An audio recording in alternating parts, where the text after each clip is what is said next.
Saudara Hanif, apakah kemudian tim peneliti Ba'alawi ini menyatakan bahwa memang tidak ada kitab sezaman yang berbicara soal ini Ubaidillah? Itu nanti akan dibahas. Baik, tapi itu akan membahas ketika bicara klaim bahwasanya terputus 550 tahun. Baik.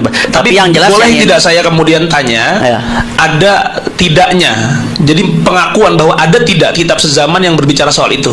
Akan dibahas nanti. Akan dibahas. Akan diuraikan. Ya. Baik. Tadi saya juga sempat menelaah bahwa apa yang disampaikan oleh saudara Hanif Al-Attas, misalkan mengutip Al-Muhibbi abad 12, Son'ani abad 12, An-Nabhani abad 14 dan lain sebagainya, itu belum menunjukkan bukti bahwa Ubaidillah dicatat pada kitab sezaman. Ini logika Kiai Imaduddin Utsman yang mungkin nanti bisa diperkuat. Iya, karena memang ini tadi ada sebenarnya masukan dari beberapa kawan ya, kok lama sekali katanya 20 menit. Saya menginformasikan kepada sahabat-sahabat ini karena kemudian satu arah, maka memang diberikan waktu oleh panitia untuk bisa lebih panjang. 20 menit itu 20 kalau menit, diskusi. 20 menit, tapi memang saudara Hanif itu sudah lebih dari 1 jam. Wah, nggak berasa ya. Maka sepertinya kita tunda dulu ya, karena memang mau istirahat sepertinya begitu. Tapi yang bisa saya garis bawahi seperti ini, dan saya coba sedikit saya perdalam begitu ya, saudara Hanif. Apakah kemudian tim peneliti Ba'alawi ini menyatakan bahwa memang tidak ada kitab sezaman yang berbicara soal ini Ubaidillah? Itu nanti akan dibahas. Baik, tapi itu akan membahas ketika bicara klaim bahwasanya terputus 550 tahun. Baik. Tapi yang jelas boleh tidak saya kemudian tanya, ya, ada tidaknya, jadi pengakuan bahwa ada tidak kitab sezaman yang berbicara soal itu?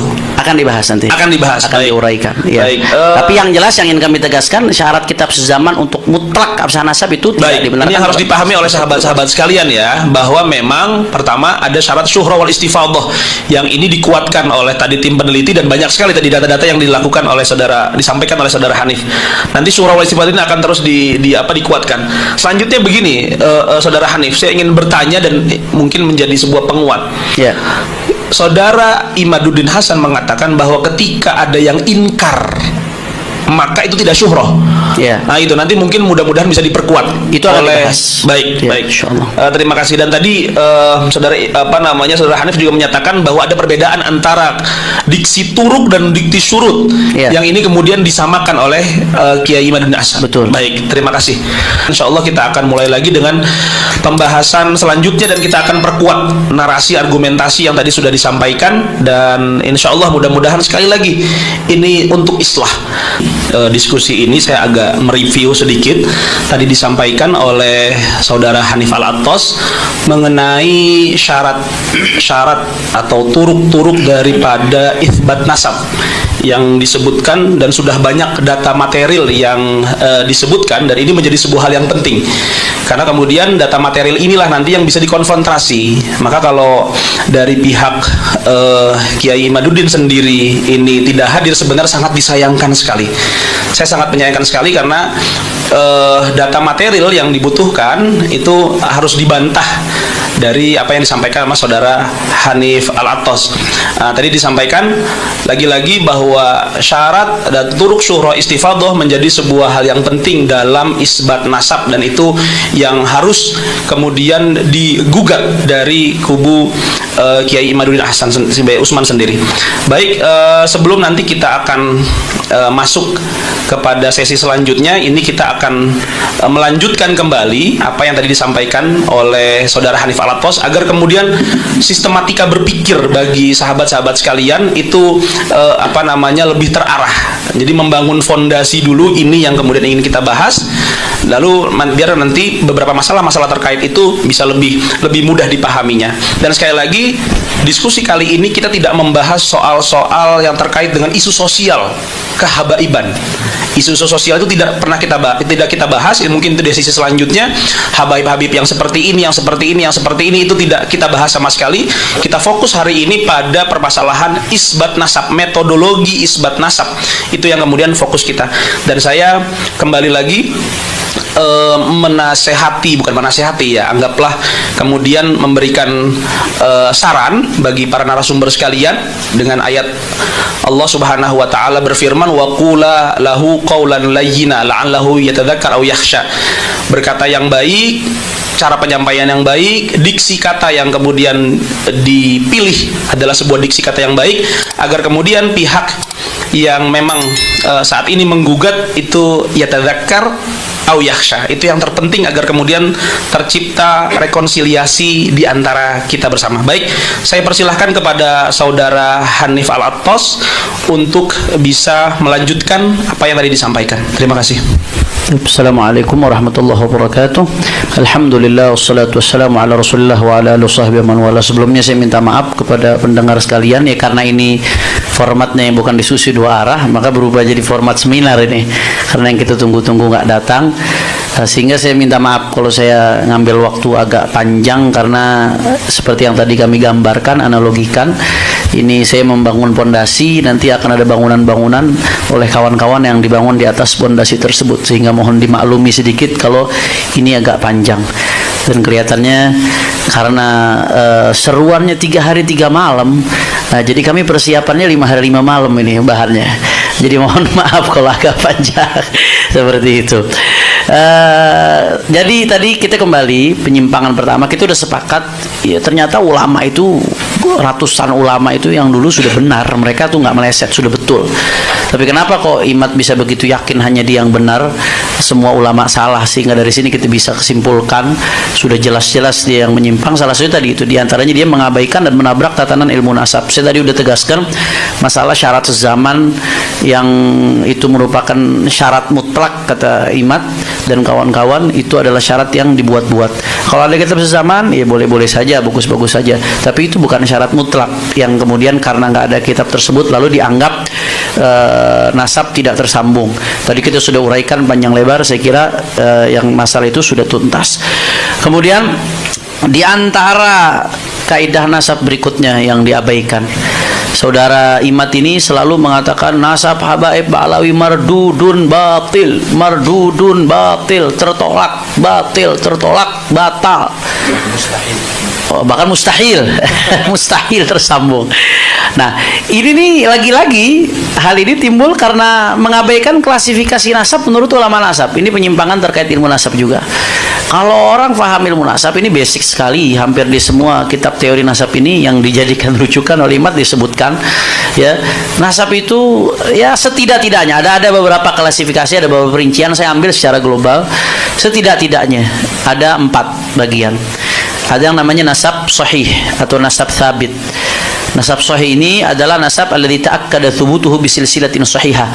Nasab yang telah dipastikan kebenarannya melalui rantai yang sah, ya, mujma'un ala sihhatiha min qibalin nasabin al-muhaqqiqin, yang disepakati keabsahannya oleh para nasabah yang muhakkik. Di sini maksudnya disepakati setiap nasabah yang membahas nasab tersebut menganggap sah. Nah, kalau yang nggak bahas ya layun sabuli sakitin qaulun, kalau yang nggak bahas ya berarti dia nggak ada pendapat. Ini kita bicara setiap ulama nasab yang ngebahas nasab tersebut menganggap itu sah.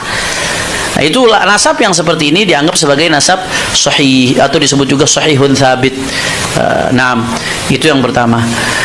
Dan para ulama dengan kesaksian mereka mengatakan nasab ba'lawi termasuk kategori ini, karena semua nasabah yang bahas nasab ba'lawi menganggap ini nasab sah. Nggak ada satupun nasabah yang bahas nasab ba'lawi kemudian menganggap nasabnya tidak sah, sehingga dia masuk kategori yang pertama. Kemudian yang kedua ada nasab masyhur. Saya kasih ringkasnya, singkatnya. Nasab masyhur ini adalah nasab yang terkenal, syuhra wal istifadhah di kalangan banyak orang, ya, apalagi di kalangan kabilah itu sendiri. Hanya saja sekelompok orang yang sudah masyhur ini nggak tahu cara ketersambungannya bagaimana. Misalkan contoh, ada sekelompok orang yang memang sudah dikenal secara turun-temurun sebagai Al-Husaini misalkan, tapi ini nggak ada yang ingkar, mereka ini keluarga Al-Husaini, tapi amudun nasabnya, silsilah nasabnya itu sulit untuk ditemukan data ketersambungannya di tengah kepopulerannya. Atau contoh, ada satu keluarga terkenal turun-temurun sebagai Al-Idrus. Tapi nggak ada amudun nasab yang bisa diverifikasi yang dipastikan itu al-Idrus. Untuk al-Idrusnya itu ke Sayyidina Abdullah al-Idrus nyambungnya dari mana? Fulan bin Fulan bin Fulan bin Fulan. Nah itu nggak lengkap. Andai kata ada nasab seperti itu, tapi dia syuhra istifadah dan diakui, itu sudah cukup untuk mengakui dia sebagai al-Idrus. Nggak boleh kita langsung semerta-merta menafikan, kecuali kalau ada mu'arid yang ingkar, ada yang ta'an, ada yang menafikan, ada nasab yang menafikan. Itu lain cerita tuh. Itu disebut nasab masyhur. Jangankan nggak disebutin sumbernya, jangankan salah satu nggak disebutkan, ini nggak ketemu jalurnya, tapi karena syuhra istifadah masih diakui tetap. Nah, begitu juga yang ketiga, tingkatan yang ketiga ini nasab yang makbul. Nasab makbul yang seperti apa? Makbul itu alladzi athbatahu qaumun min nafsil qabilah alladzina hum ashabus syan wa nafahu qaumun min nafsi tilkal qabilah fal itsbat wan nafi fihi mutasawiyan. Maaf saya interupsi Habibna. Kalau kemudian ibarah-ibarah Arabnya tidak perlu disebutkan, biar langsung penjelasan saja. Kan data materialnya sudah ditampilkan di. Baik. Terima kasih. Nasab yang makbul ini nasab yang diitsbat oleh sekelompok orang dari suku tersebut yang mengerti tentunya. Kalau yang nggak mengerti nggak dianggap. Kemudian dinafikan oleh sekelompok lain. Jadi ada tarik, ada yang mengitsbat, ada yang menafi. Itu masih disebut makbul, masih bisa diterima. Ada ikhtilaf antar nasabah, itu nggak langsung semerta-merta mardud. Ini kalau kita mau pakai logika imat, terlepas dari logika tersebut salah. Andai lau salamna syajarah mubarakah itu yang dianggap mu'arid itu nafi satu, itu nafinya bukan dari nafsul qabilah. Yang kedua, andai pun mau dianggap mu'arid, andai dia mau anggap seandai, itu iftirat, jangan dipotong. Ini iftirat. Andai kata ada satu nasab mukhtalafun fi, itu masih disebut makbul. Nggak boleh langsung semerta-merta disebut mardud.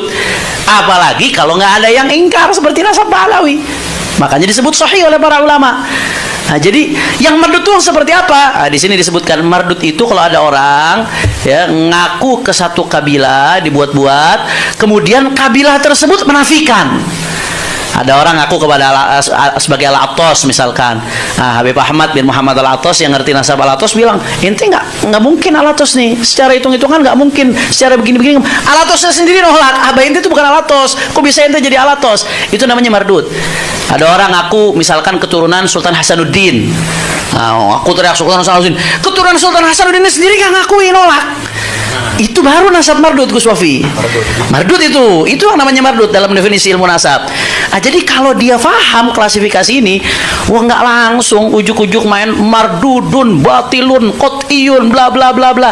Padahal ini dasar sekali dalam ilmu nasab. Ini salah satu hal fatal yang diabaikan oleh umat. Jadi terlepas dari nasab Ba'alawi itu sahih diakui oleh para ulama, masuk tingkatan yang sahih. Tapi andai kata pun dia ngikuti klasifikasi ini, kalau dia mau ngotot terhadap pendapatnya bahwasanya syajarah mubarakah itu mengandung nafi, itu tetap nggak sampai pada kategori mardud, nggak sampai pada kategori batil. Tapi pada faktanya para ulama mengatakan nasab Ba'alawi sahih, karena semua nasabah yang nyinggung Ba'alawi semuanya menyatakan sahih. Nah, itu yang penting. Andai kata dia faham saja ini udah selesai, nggak akan sepanjang ini urusannya, apalagi sampai hakul yakin. Nah, kemudian berikutnya, beliau ini kalau kita lihat di buku pertama keduanya itu, khususnya buku pertama itu hanya fokus ke kitab-kitab nasab. Padahal penelitian nasab itu nggak hanya di kitab-kitab nasab. Kitab-kitab sejarah juga penting sebagai bagian dari penelitian nasab. Ya, itsbat pakai kitab nasab. Tapi penelitian sejarah itu menjadi salah satu instrumen penting di dalam melacak nama-nama yang ada dalam sebuah nasab, di dalam melacak syuhran istifadah dan lain sebagainya. Sayangnya di buku penelitian yang pertama yang membuat geger di awal itu, saya lihat bahkan nggak menyinggung referensi sejarah sama sekali di situ. Ini seolah-olah meremehkan urgensi kitab-kitab di luar nasab. Padahal ya Al-Imam Al-Kamlani dalam kitabnya Al-Budur Al-Madiyah fi Tarajim Al-Hanafiyah itu mengatakan laulat tarikh lajuhilatil ansab wa nusiyatil ahsab. Kalau bukan karena sejarah orang nggak tahu nasab. Nasab itu bahkan bagian daripada ilmu sejarah. Mengabaikan kitab-kitab sejarah dalam penelitian nasab itu sesuatu yang sangat-sangat fatal, apalagi langsung mengambil kesimpulan dini dan langsung digembar-gemborkan. Begitu juga ya di Al-Janadi sendiri yang sering dikutip oleh saudara Imad, di sini disebutkan laulahu lajuhilatil ansab wa darasatil ahsab wa lam tufarraq bainal jahalah wa dzawil albab. Ya kalau nggak ada ilmu tarikh, orang nggak tahu nasab. Dan ahsab itu akan hilang begitu saja semuanya, nggak bisa dibedakan mana yang ahli ilmu, mana yang punya akal. Jadi mengabaikan urgensi kitab-kitab di luar nasab baik kitab sejarah kah atau kitab-kitab lain yang mengandung informasi sehingga mengambil kesimpulan dini, ini saya kira sangat-sangat fatal. Bahkan Ibrahim bin Mansur sendiri mengatakan kalau sudah keterangan di kitab nasab, ya wa kadza yazdadun nasab quwwatan ala quwa idza ittafaqat hadhihi syura wal istifadah ma aqwal ulama nasab wa tarikh thiqat fi hadzal nasab. Keterangan kitab nasab kalau udah ketemu sama syuhra istifadah, cocok sama pendapat ulama, cocok sama keterangan di tarikh, wah itu kuah fogol kuah. Udah validasinya tuh makin luar biasa, double validasinya. Kekuatan di atas valid, di atasnya valid itu. Dan faktanya nasab Alawi seperti ini. Selain diakui di kitab nasab, diakui syuhra istifadah. Yang akui syuhra istifadah bukan saya loh, ulama yang ngakuin itu syuhra istifadah dalam perspektifnya ulama. Dan ini sesuai juga dengan kitab-kitab sejarah, dan itu konsisten luar biasa. Jadi ini harusnya kuatan ba'da kuatin.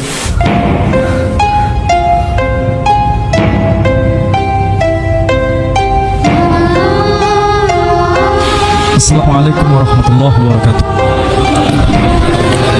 Alhamdulillah rabbil alamin. Asyhadu an la ilaha illallah wahdahu la syarika lah wa asyhadu anna Muhammadan abduhu wa rasuluh la nabiyya ba'dah.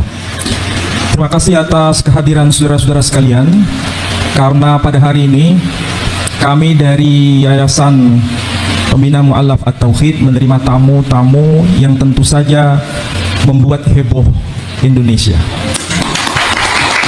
Tamu-tamu ini kami terima dengan tangan terbuka. Siapapun yang datang ke Geraha Mu'allaf kami terima semua. Ada yang muslim, ada yang non-muslim. Datang bertamu kepada kami akan terima. Siapapun yang datang. Kebetulan saat ini yang datang adalah dari saudara-saudara yang asal dari Trah Wali Songo. Seandainya dari kalangan Ba'alawi datang ke sini, kami juga akan terima. Prinsip dasar yang dikembangkan oleh Geraha Mu'allaf adalah kajian akademik, dan itulah semangat yang harus menjadi panduan kita, membela kebenaran bukan membela pembenaran.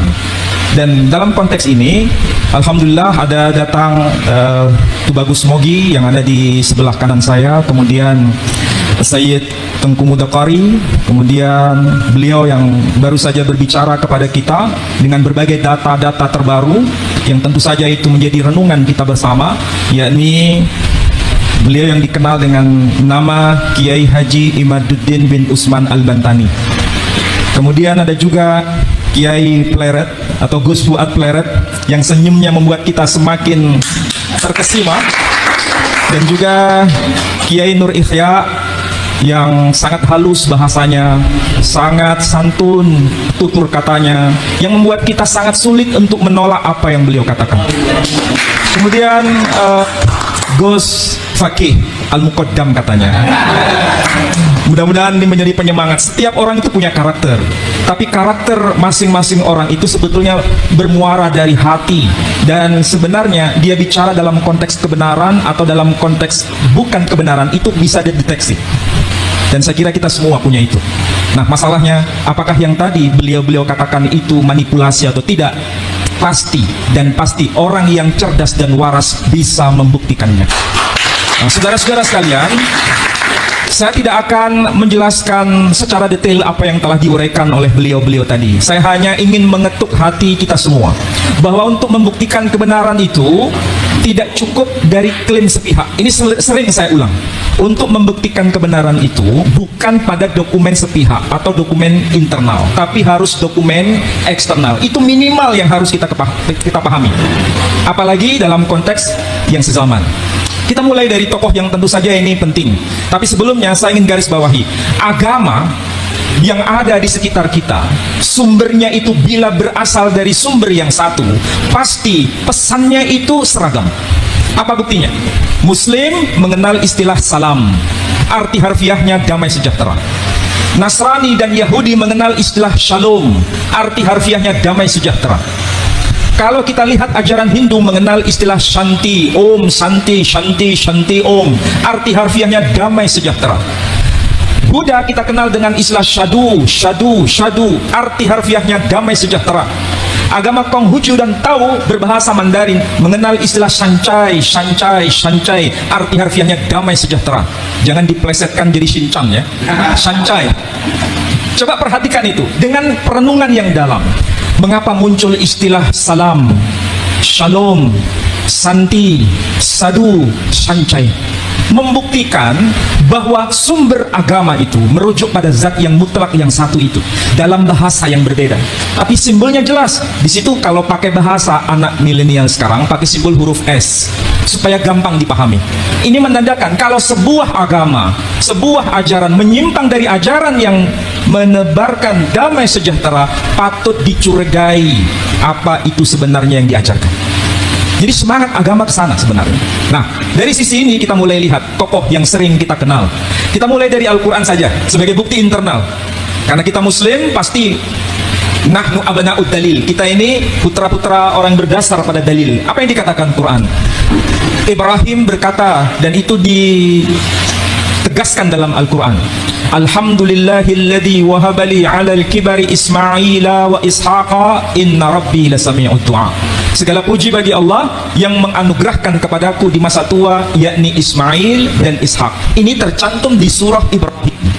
Perhatikan tuh baik-baik. Bukan bermaksud saya menggurui beliau, tapi ini coba kita resapi maknanya. Kenapa tercantum di surah Ibrahim menjelaskan Ismail dan Ishak? Ini dikuatkan dengan bukti eksternal. Sekali lagi, siapapun yang berhujjah hanya berdasarkan bukti internal cukup berlaku bagi kelompoknya sendiri. Tidak perlu memaksa kelompok lain.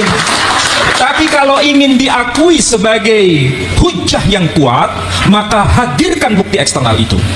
Bagaimana bisa dibuktikan data eksternal? Sebagaimana yang disampaikan dalam Quran, kita bisa lihat dari Alkitab atau Bible, atau orang Yahudi menyebutnya kitab Tanakh, dari kata Torah, Nevi'im, Bekhatuvim. Dalam kitab itu disebutkan, tentu bukan dalam bahasa Arab, disebutkan apa?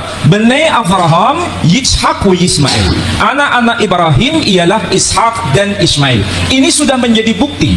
Ada bukti eksternal. Maka bagaimanapun caranya, kebenaran itu semakin terungkap bahwa ini bukan tokoh fiktif Ibrahim itu, karena ada bukti eksternal.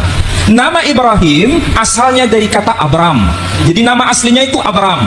Abram ben Terah ben Nahor. Kemudian berubah namanya menjadi Abraham. Quran sendiri boleh membaca dengan nama Ibrahim.